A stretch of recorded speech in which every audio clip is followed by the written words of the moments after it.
Buenos dias, buenos tardes, buenas noches mga amigos, mga amigas, sa aking mga kompanyeros at kompanyeras at mga kayubi sa Usapang Batas dyan sa DZXL News. Magandang araw po sa inyong lahat. Ako po ang inyong lingkod, Attorney Rene Bueno, at ngayon po ay gagawa tayo ng legal analysis tungkol sa impeachment complaint ni Vice President Sara Duterte.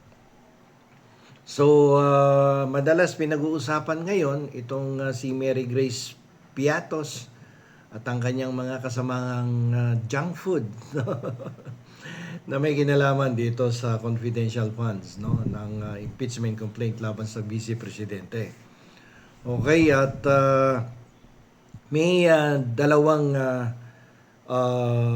magkakasalungat na tanong dito eh. Ito ba si Mary Grace Piatos baon ba niya ang susi sa katotohanan ng impeachment laban kay Vice President Sara Duterte? O isa lamang siyang kasangkapan para ilihis ang atensyon muli, no? O ilihis ang atensyon mula sa tunay na issue. So, itong Mary Grace Piatos na to, hindi lamang ito usapan ng mga netizens o chismis lang ito sa kanto. Ito ay isang tanong na umabot sa pinakamababaw at pinakamataas na antas ng prosesong legal ng bansa. Bakit nga ba tikom ang bibig at tila ayaw iharap ng legal team ni Vice President Sara Duterte si Mary Grace Piatos bilang testigo sa impeachment laban kay Vice? Marami na kasi ang nagtatanong, may tinatago ba sila? O sadyang hearsay, sabi-sabi, haka-haka lang ang lahat ng ito? Yan ang mga katanungang lumalabas. Ngayon, hihimayin natin ang tatlong mainit na tanong. Ano ba papel ni Mary Grace Piatos sa isyong ito? Bakit nadamay si Mary Grace Piatos sa impeachment narrative?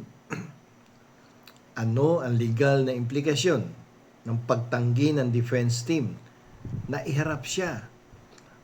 Kasi noong mga nakarang araw nga ay sinasabi daw ng abogado ni Vice President Sara Duterte na ihaharap na, pero ito ay pinasinungalingan ni Attorney Powa Bayan, yung legal counsel ni Vice President Sara Duterte. So hindi totoong ihaharap nila ang Mary Grace Piatos bilang parte ng kanilang legal strategy. Ayon sa ulat, sa balita, malinaw ang pahayag ng mga abogado ni Vice Duterte. Wala silang planong iharap si Mary Grace Piatos sa anumang impeachment proceedings. Medyo natatawa ako dito eh. Paano mo iharap si Mary Grace Piatos yung isa, ano yun? Ensimada. Yung isa naman chichirya. Okay, pero seriously, naglabas sila ng statement matapos maging viral ang pangalang ito sa social media at magkaroon ng samot-saring haka-haka sa mga comment sections ng social media, different social media accounts. Ngayon, titingnan natin sa aspetong legal kung ano ang kabuluhan ng pagtangging ito na ilabas si Mary Grace Piatos. Si Mary Grace tsaka si Piatos nandoon lang sa grocery Yung si Mary Grace naman nandoon lang sa podium tsaka sa Mega Mall. Okay, going back, seriously. Sa legal framework, paano ba ipinipresenta ang mga testigo?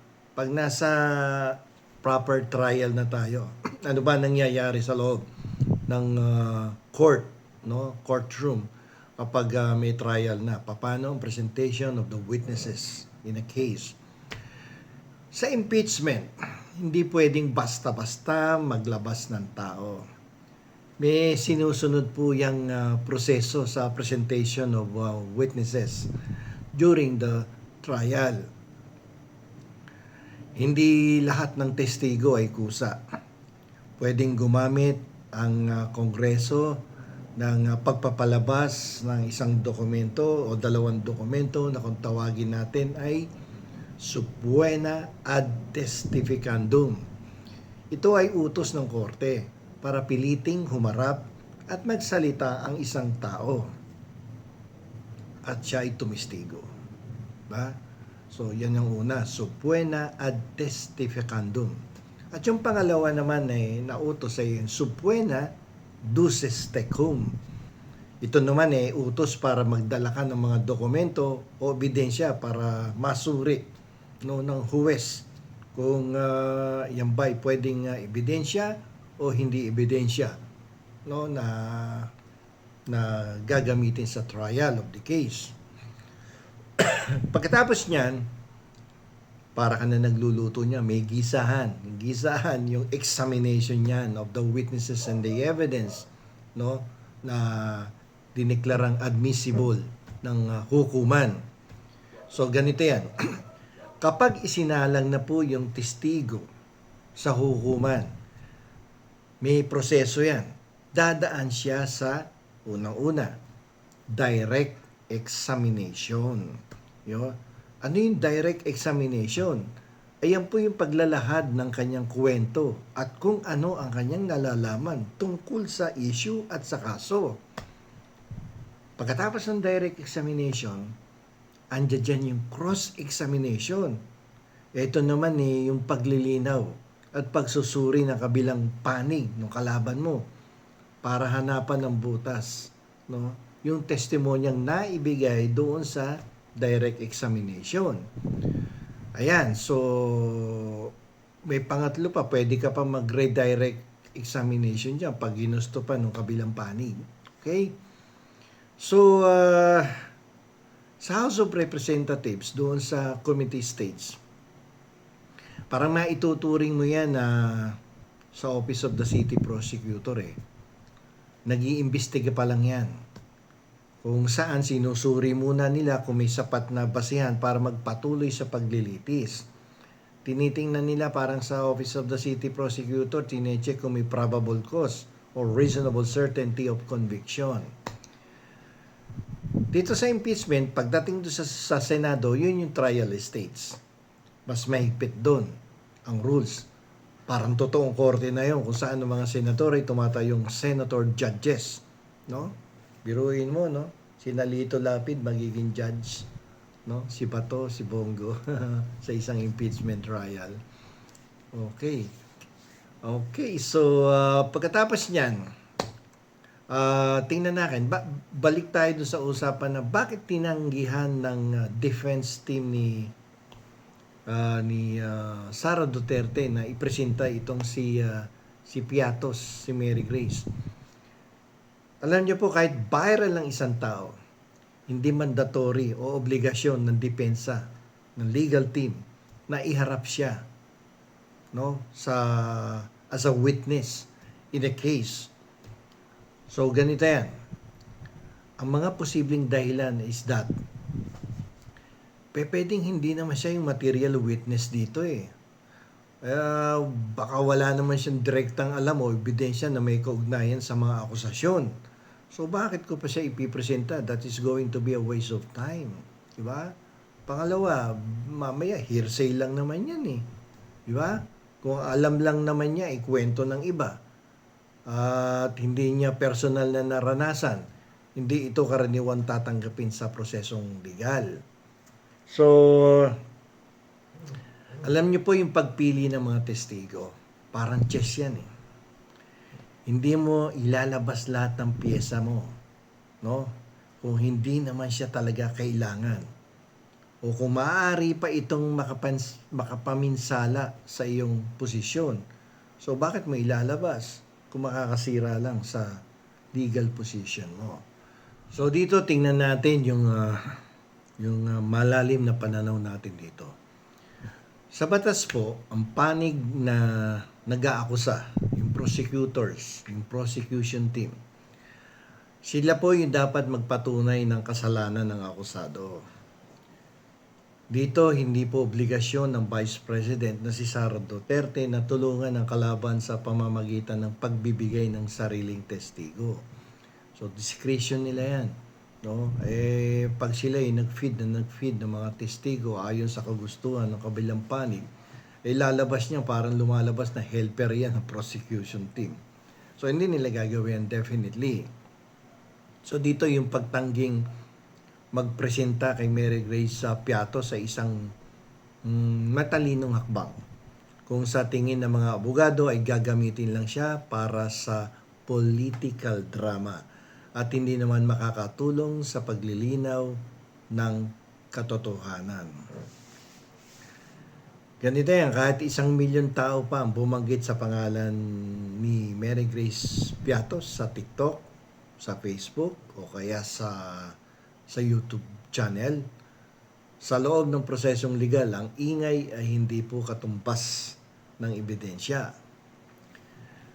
Kasi ang impeachment, yan, dapat yan nakatuon sa constitutional grounds at mga patunay na may batayan sa batas. Hindi yan nakukuha sa ingay. Sabi ko nga, hindi paramihan ng views yan sa TikTok, sa Facebook at sa YouTube channel. At dahil doon ipipresenta mo na yan bilang isang testigo.